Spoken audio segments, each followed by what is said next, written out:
আৰু আপুনি এটা কথা মন কৰিবচোন, আজি হোলী আহিলেহে এনেকুৱা এখন ৰুল বা ৰেগুলেশ্যন এটাৰ লিষ্ট এটা বনাই দিয়ে। আপুনি দেৱালীটো আহিলেহে মানে ৰুল এনেকুৱা কৰিব লাগে, সেইবিলাক মানুহৰ মনত পৰে যে বম ফুটাব নালাগে, শব্দ প্ৰদূষণ কৰিব নালাগে, এনেকুৱা কৰিব নালাগে। কিন্তু আজি চাব গ'লে বিয়া এখনত আপুনি যিমান যি কৰি যিয়ে নকৰে গোটেই বম চম ফুটাই কিবা কৰি তেতিয়া শব্দ প্ৰদূষণ নহয়, তেতিয়া ৰুলবিলাক নাথাকে, তেতিয়া আপোনাৰ ৰেগুলেশ্যনবিলাক নাই, তেতিয়া প্ৰকৃতি ধ্বংস নহয়, হয়নে নহয়?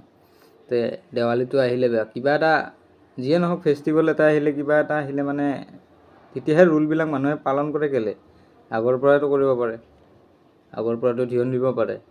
এই যেনেকৈ এতিয়া এইবিলাক ট্ৰেণ্ডিং টপিক চলি থাকে, কিছুমান স্বচ্ছ ভাৰত আহিল, দুদিন ঝাৰু লগালে, এতিয়া ক'ৰবাত নামেই নিচান নাই। আপুনি চাব আপোনাৰ য'তে থাকে বা যিয়ে নাথাকে নালাৰ কাষত এদম জাবৰ দম হৈ আছে, সেইবিলাক চোৱাৰ গুৰুত্ব নাই।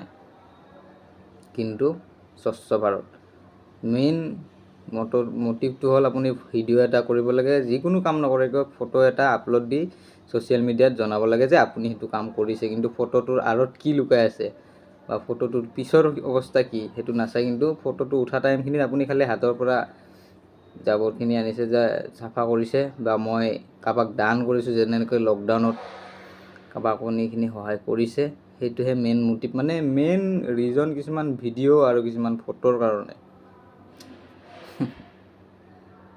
সেনেকৈ মানে চলি থাকে কথাবিলাক। মোৰ মতেদি এইটোৱে যে ৰুল হ'লে বা যিকোনো এটা হ'লে প্ৰত্যেক দিনে বা যোনটো ফেষ্টিভেল আহক বা তাতে যোনটো ৰুলটো ব্যৱহাৰ হয় বা এইটো কৰিব নালাগে, মোৰ মতেদি সেইদিনা নহয়, আপুনি গোটেই দিনটো বা গোটেই বছৰটো আপোনাৰ 365 দিনতে সেইটো কৰক,